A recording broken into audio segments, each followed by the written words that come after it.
অনেক বড় বড় গলদা চিংড়ি নিয়ে চলে এসেছি। আর চিংড়িগুলোর পা দেখেন কত বড়।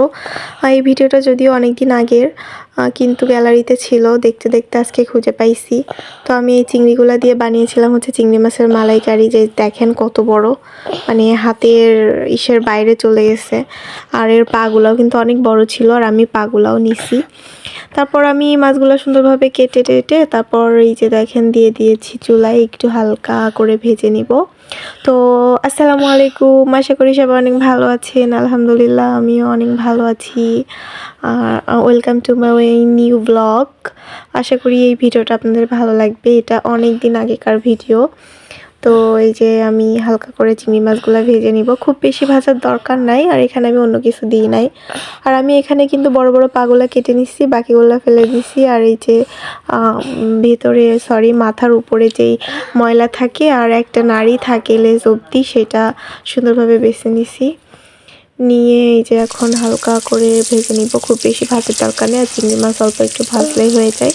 আর চিংড়ি মাছ রান্না করতে কিন্তু খুব বেশি একটা সময় লাগে তাও না, অল্প একটু সময়ের মধ্যে রান্না হয়ে যায়।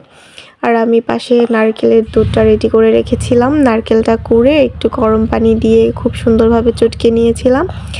আর চিংড়ি মাছের মালাইকারিতে কিন্তু নারকেলের দুধই দিতে হবে।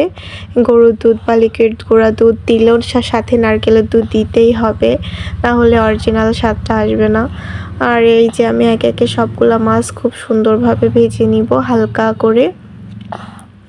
এই যে দেখেন কতগুলা মাছগুলা ভাজা হয়ে গেছে। এই মাছগুলা কিন্তু খেতেও অনেক মজার ছিল, কারণ বড় বড় চিংড়ি মাছ তো ভেতরের মাংসটা অনেক মজার হয়। তো আমি এখানে উপরের যে খোলসটা ওইটা পুরোটা ফেলিনি, ওইটা রেখেই রান্না করব। আর এখানে দিয়ে দিচ্ছি হচ্ছে বাটা মশলা বলতে কাঁচামরিচ, তারপর জিরা, পেঁয়াজ, রসুন, এইগুলো আর কি সব একসাথে মিক্সড করে বাটা। তো এখানে আমি মশলাটা সুন্দরভাবে কষে নিব। আসলে মশলাটা কষার মধ্যেই কিন্তু অর্ধেক স্বাদ। আপনি যত বেশি ভালো করে মশলাটা কষতে পারবেন, খাবার রান্নাটা তত বেশি মজার হবে। তারপরে এখানে আমি পরিমাণ মতো হলুদ গুঁড়া, লবণ, তারপর হচ্ছে ধনিয়া গুঁড়া সব দিয়ে দিব। যদিও সবগুলো ভিডিও আসলে নেওয়া হয়নি। এই যে দেখেন মশলাটা মোটামুটি কষানো হয়ে গিয়েছে। এবার আগে থেকে যে নারকেলের দুধটা আমি রেডি করে রেখেছিলাম সেটা দিয়ে দিব, দিয়ে কিছুক্ষণ নেড়ে চেড়ে ভালো মতো ফুটিয়ে নিব। দেখেন কালারটা কত সুন্দর আসছে, যদিও আমার ক্যামেরায় বোঝা যাচ্ছে না। এটা আমার আগের ফোন দিয়ে করা, তখনকার ক্যামেরাটা আরও বেশি খারাপ ছিল, তো এই জন্য ক্লিয়ার বোঝা যাচ্ছে না। আর ভিডিওটা বললামই তো অনেক দিন আগে, প্রায় 2-3 বছর, 3 বছর না মানে 2 বছর আর কি হবে।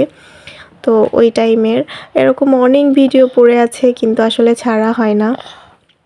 তো তারপরে আমি ঝোলগুলো ফুটে উঠলে মাছগুলা দিয়ে দিব, আর মাছগুলা দিয়ে খুব সুন্দরভাবে ফুটিয়ে নিব। আর এখানে লবণের পরিমাণটা কিন্তু কম দিতে হবে, কারণ আমি ঝোলটা একদম শুকিয়ে ফেলবো, খুব একটা বেশি রাখবো না। মাছটা ভালো মতো সিদ্ধ হয়ে যাবে, এই জন্য অল্প পানি দিছি, কারণ আমি ঝোলটা একদম শুকিয়ে রাখবো। তারপর আমি মাছটা সুন্দরভাবে উল্টে পাল্টে নিচ্ছি, যাতে ভিতরে ভালো মতো নরম হয়ে যায়। কারণ দেখেছিনি তো আমি মাছগুলা খুব বেশি একটা ভাজিনি, অল্প কোনো রকম একটু ভেজেছিলাম। তারপর এই যে দেখেন অনেকটা ঝোল শুকিয়ে আসছে। আর এটা খেতে কিন্তু অনেক মজা হয়েছিল, আমার তো দেখে আবার খেতে ইচ্ছা করছে। আর যে চিংড়ি মাছের যে পাগুলা ছিল না, এই পাগুলাও কিন্তু অনেক মজার, ভেতরে শ্বাস থাকে, তো এটা খেতেও কিন্তু অনেক মজার। অনেকে হয়তো ফেলে দিতে পারেন, কিন্তু আসলে এগুলো খাওয়া যায়, আর এগুলো খেতেও অনেক মজা হয়। এই জন্যই আর কি আমি এগুলো ফেলি না, আমার অনেক ভালো লাগে। তো পাশের চুলায় আমি এখানে একটু শুকনা খোলাতে একটু জিরা, তারপরে এলাচ, দারচিনি, এগুলো হালকা একটু টেলে নিয়ে গুঁড়ো করে দিব। গুঁড়ো করার পরে এই যে ঝোলটা যখন সুন্দরভাবে ফুটে যাবে আর কমে আসবে একদম, তখন আমি লাস্টের দিকে আর কি মিশাই দিব, যাতে সুন্দর একটা ফ্লেভার হয়। এবার ঝোলটা শুকিয়ে গেছে, আমি যে মশলাটা ভেজেছিলাম ওইটা আর কি দিয়ে দিব। দিয়ে এই তো আমার রান্না অলমোস্ট ডান। এবার আমি সুন্দরভাবে নামিয়ে নিব। এই যে দেখেন ঝোলটা একদম মাখো মাখো করেছি, যাতে অনেক বেশি মজা লাগে। আর নারকেলের দুধের থেকে কিন্তু হালকা তেল ছড়াইছে।